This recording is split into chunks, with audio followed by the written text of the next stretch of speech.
qu'il a vu de l'or, il a vu le diamant. Vous allez les chasser, il ne quittera pas. Il faut les faire sortir des choses. Parce que ce sont des matérialistes. 15e caractère, c'est la destruction.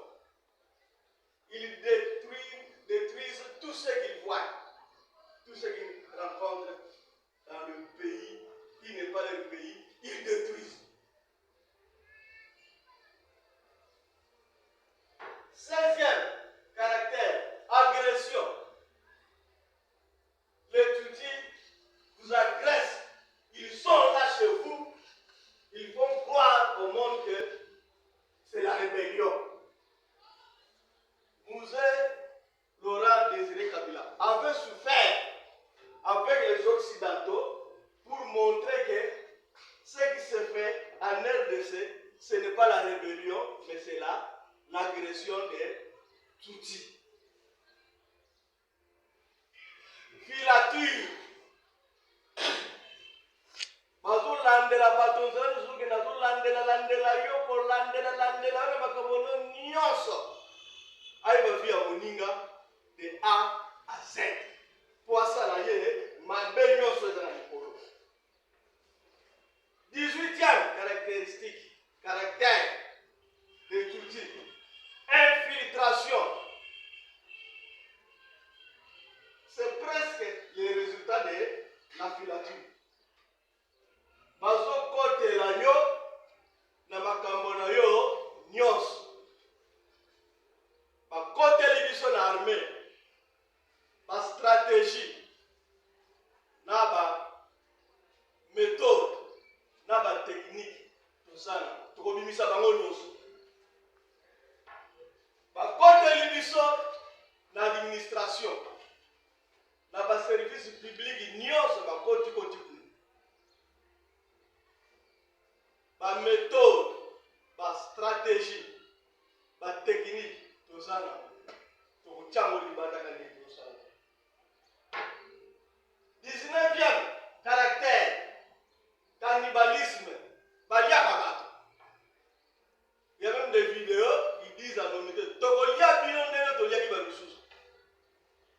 Ce sont des mangeurs d'hommes. Harcèlement. Donc, ceux qui vont gagner contre mille pour ça, la volonté de la banane. Ceux qui ont vu, moi aussi, il faut qu'on ça pour ça. Harcèlement, c'est la sexualité. Balingité, bilobo, c'est la bateau. On va dominer du coronavirus. Et ces caractéristiques ici sont représentées par deux individus. Un individu à l'extérieur du pays, au Rwanda, répondant au nom de Paul Kagame. Et un individu à l'intérieur de notre pays, qui est un président, répondant au nom de Hippolyte Kanambe, alias Joseph Kabila Kabaye.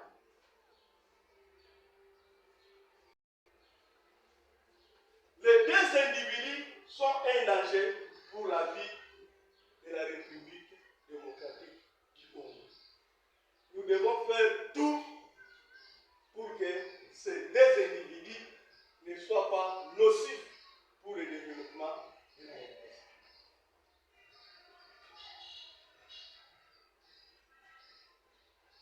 Ces deux individus n'ont pas ce que nous appelons le développement. Ce qu'ils ont, c'est seulement ce que nous avons surpris. Vous allez vous rendre compte, ce qui restait, c'est que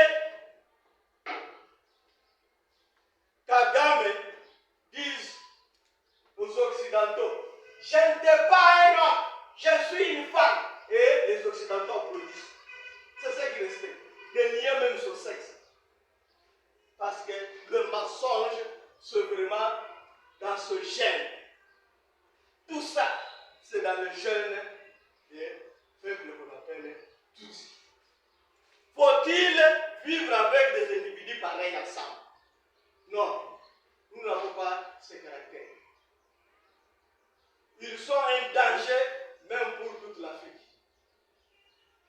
Ces caractères, ce n'est pas tout. Ça, c'est certain. Ils en ont encore d'autres. Une femme toutie est capable de prendre un bébé, mettre dans le mortier, prendre le pilon et piler.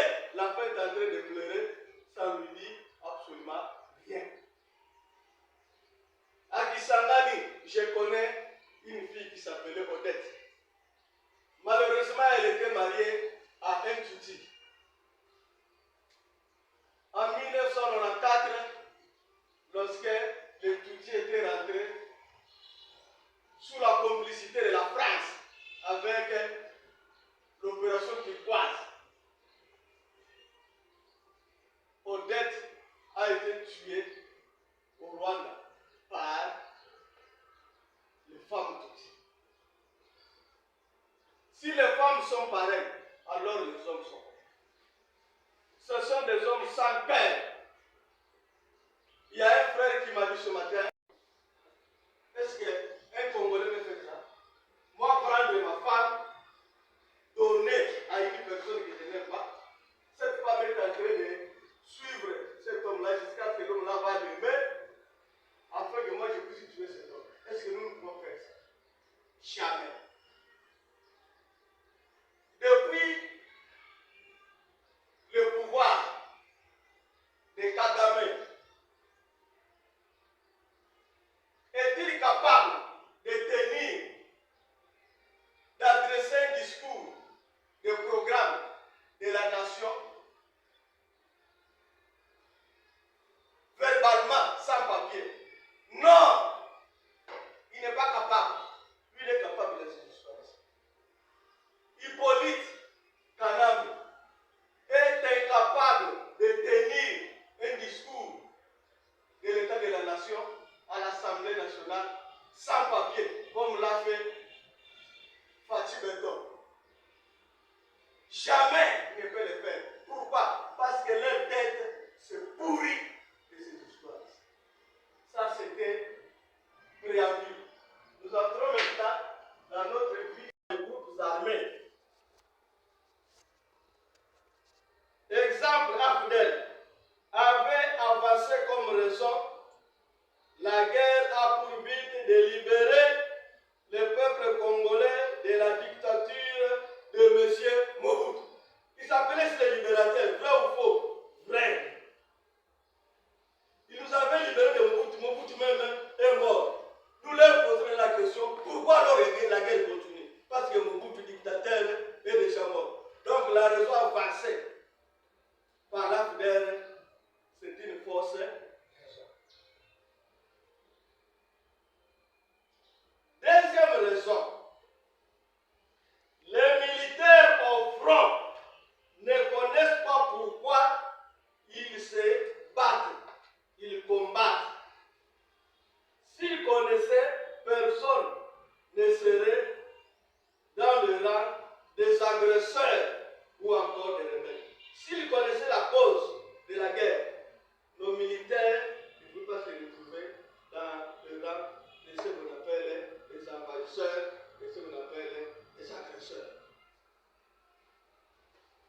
Troisième cause, le peuple congolais a une vision subjective sur la gestion de la République. C'est toujours dans la passe, nous sommes liés à la tête, nous sommes à la tête, même sur l'image, jusqu'au point qu'on peut même doubler les salaires qu'il ne comprend pas. Apporter la gratuité, il ne comprend pas. Parce qu'ils ont une subjectivité. Ils ne sont pas objectifs. En lingala, c'est-à-dire, bazalaka na miso ya komona te bosolo oyo eza na kati ya kokambia mboka. Quatrième,